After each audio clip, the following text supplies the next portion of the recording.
Hey guys, Phantom here, and today we're going to talk about patch 9.24 and top lane and the champions that are good in top lane on a solo queue level.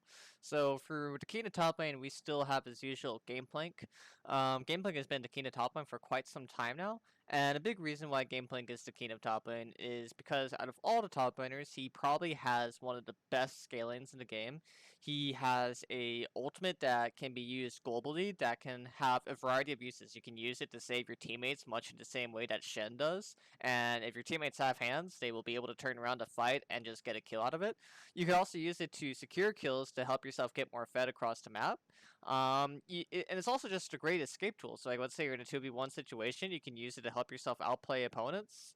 And he's not just good because of his ultimate. His barrels have some very, very fierce scalings where they will get to a certain point where they near one-shot champions. His Q harass is oppressive, but when you fuse it with Grasp of the Undying, your opponent just feels like there's no counterplay for them to go against. And he's also just able to greatly escalate how much gold he gets because of his passive. So through all these factors, while he is a very hard champion, I would say if you're to make a list of hardest champions to learn in a game, you can definitely make a debate he's in top 5 of hardest champions to master. But if you are a skilled player and if you can find yourself with the patience and the willingness to master this champion, he has a lot of reward. And I would say the only reason his win rate isn't absurdly high right now is because there's just very few players who are capable of piloting him to the highest level that he should be played at. But many people will agree with me. If you are someone who can master this champion, he just outright wins every single matchup. He has no bad matchups. The only people who are kind of annoying from the face are ADC top laners. So I don't know about you, but if the only way to beat a champion is to cheese somebody in the top lane, then I'd say you're a pretty solid champion. That being said, since he is a harder champion, there is champions on this list that are easier to pull off. Akali is a hard champion to play, but she is much easier to pull off. She is definitely one of the best champions of top lane in this patch. One of the big reasons why she's so good in top lane is because with the way her Q and her passive works, she just has such safe ranged harass. And while this is kind of hard to pull off in the mid lane where you're facing against mages, in a lane where it's mostly bruisers and tanks, Akali's passive is just very, very overwhelming to face. That being said, she has a really solid mid game when it comes to making picks and just killing off squishies. I would say her main weakness is while she is good in winning 1v1 and 1v2 scenarios, she's not the best at killing towers, and it kind of holds her back from being like a really decent split pusher. So the better way to play her if you're trying to pull her off in solo queue is you want to make a lot of picks in the jungle and just go for neutrals right after you get kills. Now let's talk about somebody who is easy to pull off and really good at the same time. Mordekaiser. So Mordekaiser, if I was to make a list of champions that you should play on this patch that are easy to play, reliable to climb with, and just rock solid in everything you want, Mordekaiser actually makes the top of my list. Mordekaiser is not the hardest champion to pull off. He, on a 1 to 5 level of how hard he is to play, I would actually give him about a 2 or a 3. He also has enough skill ceiling where he's fun to play, so he's not so he's not like Annie where it's just so easy to play that you get bored. The Mordekaiser definitely has some fun elements about him to play, and one thing that makes him good is the way his passive functions in the early game. If you can get his passive off in time, there is no champion that can actually outtrade you. Not a Kali, even Gameplank would struggle against it. His passive with the AoE just guaranteed damage across damage, and the fact he's still gonna be auto attacking you, throwing the Q at you, throwing the E at you, it's just so painful. And there's almost no top laners that can actually deal with it on a reliable level. And in that being said, his ultimate is just crazy for creating picks and just picking people out of team fights and just guaranteeing yourself a kill. And the only way you can outplay his ultimate is just by getting yourself a Quicksilver Sash. So he forces the enemy team to build items that they don't necessarily want to build. All in all, great champion for this patch. Before I go further, I would say a big theme when it comes to top lane this patch and into future patches is something that you want in a champion is you want champions that can reliably split push or just win 1v1s in a side lane. And you'll notice that almost everybody in my S tier list is capable of doing that. Jax. Jax is probably one of the number one most beloved go-tos for top lane mains. If you were to do your research and go onto op.gg and look at people in high challenger, what the champion that they're most commonly playing tends to be Jax. Jax is just a very reliable go-to pick. In most games in Sokyu, even on a challenger level, it will eventually hit late game. And so because that, you want champions that do well and do scale into the late game. And you'll notice that the only champion on this list that's able to break away from that late game identity is Akali. But if you look at Gangplank, you look at Jax, Darius, Camille, Fiora, all these champions are reliable split pushers into the late game, and Jax is probably the best late game scaler. There's very few champions that can just actually out DPS him into the late game. He's just there's this term I like to use in League of Legends. I like to call it a slap fight. A slap fight is just when you have two champions that are just whacking at each other, not doing much else. And when it comes to Jax, no one actually just beats him in a fair 1v1 slap fight. He wins it all, he out DPSs you, and because of that, he is such a reliable solo queue climber for the top lane. He will hit that late game eventually. If you can survive his lane phase, you are golden. Next up, we have Camille. Camille has been in and out of the meta for quite some time, but she's been stable for the past few patches. And one of the things that makes her so good in the top lane is she has a lot of good matchups. There's matchups that she does perfectly fine into once you know how to play her. She also does good against champions that a lot of people find annoying. Like she does really good into Vlad. She does decent into Darius. She does decent into Fiora. She does decent into Akali. She's not the best at these matchups, but the fact that she's able to perform them and outplay them if the user is good enough is really nice. She's also one of the best late game scalers in the game. She's up there on Fiora level of scaling. If you try to fight her in a fair 1 versus 1 fight and you are not properly ahead, she'll just outright one-shot you with her Shane procs on Q, the second Q. And one of the things that makes her good is not only is she a good split pusher, but she's also a great team fighter when you need her. A lot of these times when you get these split pushers, you have to choose between one, split pushing or team fighting. You very rarely get both, and Camille is able to do both, which is one of the reasons why she's such a good champion. She can join these fights, she can stun out a target with her E, she can target high priority targets of her R so they can't even escape. She's just a champion that can do it all. And while her lane phase can be a little bit challenging, if you can survive lane phase, come mid game and late game, and you have a very useful champion. Kennen, I don't think this is going to surprise many people. Kennen is just an all-around good champion. He has a solid lane phase. He's very annoying for people to deal with. If you're playing a champion that's not S tier against Kennen, you will find yourself struggling. And he probably has one of the best ultimates in the game. If he joins a team fight and gets a good flank, he's going to stun basically everybody while doing high DPS. Just all around great champion. Then Darius, well, this may surprise people that I have him so high, but in all honesty, after countless champions being nerfed, after keystones being reworked, it's just we find ourselves in a meta where very few people can properly deal with Darius in the lane phase, and because he's so hard to deal with in the lane phase, he just becomes this really oppressive split pusher with a huge lead that can 2v1 people at all times. He's a champion that you have to shut down in the early game. If you're playing jungle or mid, just in all honesty, camp Darius, because if you let Darius do whatever the hell he wants to his lane phase opponent, then it's not going to be a very pretty game. You're going to have a fed Darius. You're going to deal with the old memes of Darius just 3v1 a broken champion. He's not the most disgusting champion on this list, but he's a champion that can get very out of hand very quickly if you allow him to. Then next up for the loss of the OPs, we have Fiora. So Fiora heavily resembles Jax, where she has, how do I say it, a really strong split pushing 1v1, 1v2 scenario when she hits her late game.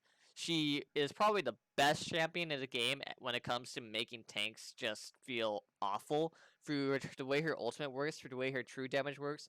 Tanks just have very few counterplays against Fiora, and what makes her a bit different to everybody else when it comes to the scaling department is her lane phase is not bad. She actually has a pretty good lane phase when you know how to pilot her correctly.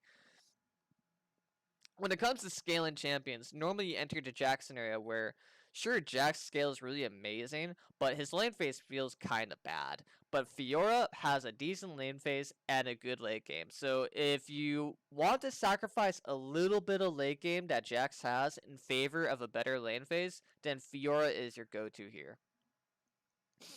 So I'm going to skip over some of the obvious stuff that I feel is kind of common sense and just go over the things that might be a little bit surprising. So Ornn. Ornn is a really good champion, and one of the things that really helped Ornn out is the fact that Conqueror got nerfed and reworked, so it doesn't do true damage anymore, and the fact that mages can't use it so effectively anymore. So now he's able to reliably go into top lane and just actually fight people now. His base stats are really good. He loves Grasp of the Undying. The way he helps, he's also a late game champion basically, because how do I say it? He basically allows everybody on their team to have an extra item. So when you go into the crazy late game against Ornn, you're literally being outmapped because he's upgrading everybody on his team to enter this super late game form. Someone else that might surprise people on this list is Aatrox. So Aatrox is coming back into the meta, and I believe he's very, very ready to be a near competitive pick again. And I believe what caused this is from Conqueror being changed to be more favorable towards the way he likes it. I also believe some champions like Mages being nerfed helped him out quite a bit. Another thing that might be helping him is maybe just perhaps we were too exaggerative on how much the nerfs actually affected him, because the nerfs were only to his wave clear. So you wouldn't, when you look at the pure damage he does, he's still the exact same champion. If Aatrox joins the team fight, he's still the exact same terror that he used to be. He does the same amount of healing. He does the same amount of damage. And when you properly master this champion, there's just a lot of lanes he does pretty decent in. He's really a 50-50 champion where it comes down to how good you are on him. And there is some champions that can outright shut him down, and maybe I'm placing him a bit too high, but I think he's a good champion for this patch. Another champion that might surprise people on this list for being this high is Tryndamere. I used to place Tryndamere very, very low, and a lot of people agreed with me on that. But one thing that I'd say he really likes is he really likes the new Nimbus cloak. He likes the new Conqueror. People have started rushing Tiamat on him, and that actually helps his lane phase by quite a bit. The fact that mages aren't as suppressive as they used to be also helps him out. Helps him out a bit. Scaling wise, he's just an all-in-all good champion. If he gets to the mid-late game, then he just feels like an absolute beast to face. He's getting your towers, he's split pushing 24/7. You have to send multiple people to stop him. Where he really struggles is the fact that almost everybody on the S tier list can just outright beat him up one-sidedly. If his lane phase was better, he would be a far better champion, but he has his struggles. And that's why I don't place him any higher than A-. Another champion that I want to talk about is when you go to B+, Jace. Jace is a champion that is very hard for me to talk about, and whenever I look at Jace and I try to think about how good Jace is, I want to just pull my hair out. And a big reason why I want to do this is because Jace is one of the very few champions in this game where his win rate will explode the moment you go to Master Challenger Elo. If you go to Bronze to Plat or even Bronze to Diamond, his win rate is very, very mediocre. Even when you go to Korea, where some of the best Jace players are. And I believe this largely has to do with his toolkit is not that ideal for a solo queue environment where your teammates are just very, very unorganized and just outright dumb at times. A lot of people like to say that Jace does not scale into the late game, and I would say this is completely untrue. The big problem is not that Jace doesn't scale, it's that his teammates doesn't play the way he wants them to play. Jace is what we call a poke champion, and the way poke champions want to play is they eventually want to group with their team and siege towers. Jace wants to go into the mid lane with his team, and he just wants to press QE over and over and over again and force people away from the tower, and then his team is going to get that tower because the poke just becomes too much. But in a solo queue environment where you do not have voice comms, the Jace player can't just say, hey guys, let's group mid, let's poke them out, and let's just focus on towers. You don't need to do crazy things, we just need to poke. And that's just really hard to pull off bronze through diamond. You don't get to do that. And so, unless the Jace player is absurdly talented, he just has a very hard time split pushing because the way of Jace's toolkit works is if he's split pushing and he goes too far out of line, he is very easy to gank. And he has a hard time winning these 2 versus 1 scenarios because he is a naturally squishy champion. So just stunning him and then just focusing on your DPS on him will kill him. But I will say though, the moment you go to Master, Grandmaster Elo, he has a near 5 to 6% win rate increase. And I believe this is largely because, first off, you do have better Jace players in that Elo. But secondly, it's just more organized. The players are better there. They actually don't do incorrect things like crazy 24/7. Sure, you'll have the occasional team that you see in your favorite streamers where Caps just has just a really unorganized team, but that is honestly not the normal. Most teams in that high elo play at a very organized level compared to low elo, and I think that's what heavily sabotages Jace when it comes to lower elo versus high elo. I don't make low elo tier lists and high elo tier lists because most time it doesn't make a big difference in where champions swap around. But I will take a moment to talk about Jace and say if you're playing Jace in low elo, you're gonna have a hard time. But Jace in high elo is a very different champion because of how much better those players are and just how much more organized they are. And I'm sorry if I talk too much about Jace, but I just feel when it comes to this specific champion, I need to take a moment to talk about it.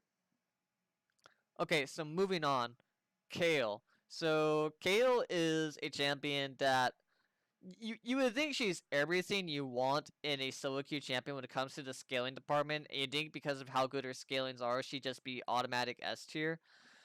I would say with how they nerfed her and with how they kind of robbed her of her favorite keystone, she's kind of suffering by quite a bit. And another thing is that her inflamed phase was never very good, and having Kleptomancy is kind of what kind of rushed her out of lane phase. And I would say she has an even rougher time to train her when it comes to against the S tier champions. Almost everybody in S tier can just outright clobber her, and most champions in A tier can just outright clobber her. And even though her scalings are so good and she becomes this auto win fantasy when she's level 16, it just it's too hard to get to that point. She's just one of those champions where it's just outright too hard to get to that point. And so because she has no keystone anymore, because she loses almost every lane, and just because she takes so long to hit that late game, I'm gonna put her into the B plus level. I would say it's not impossible to do it. If you're a good Kayle player, you can hit that point and you can climb reliably. But there's just more reliable strategies right now. You're safer going with the A and the S range if you want to just pick an OP champion to one trick right now. That being said, I want to say that anyone who is B or higher, you can reliably climb with. Anyone who's B or higher, once again, is a good, reliable pick. It's just you have more reliable options.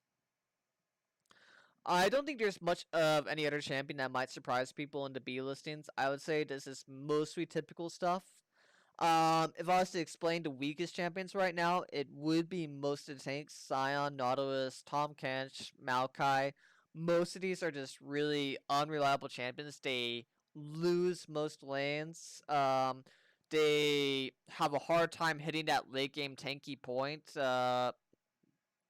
Most of all the S tier, A tier champions can just outright destroy them in lane phase. And then when you finally hit team phase, you're a champion that doesn't do much damage, and you're relying on your teammates to just follow up on you. So like you could be Maokai or Sion, you can get like these 5-man crazy stun ultimates, but if your team doesn't follow up, then all the CC in the world doesn't matter. Um, where the champions I placed the lowest would be Wukong and Sylas, and this just goes to the fact that they just been nerfed over and over again, and they're just a shelter for themselves, and I really hope they get buffed in the future. So to sum up the top lane tier list video, the best way to play this game is you want to play champions that scale good and decent at split pushing. You want to play champions that are reliable at creating picks and just good at being independent. If your champion is dependent on teammates, then that's not really a strategy you want to go with.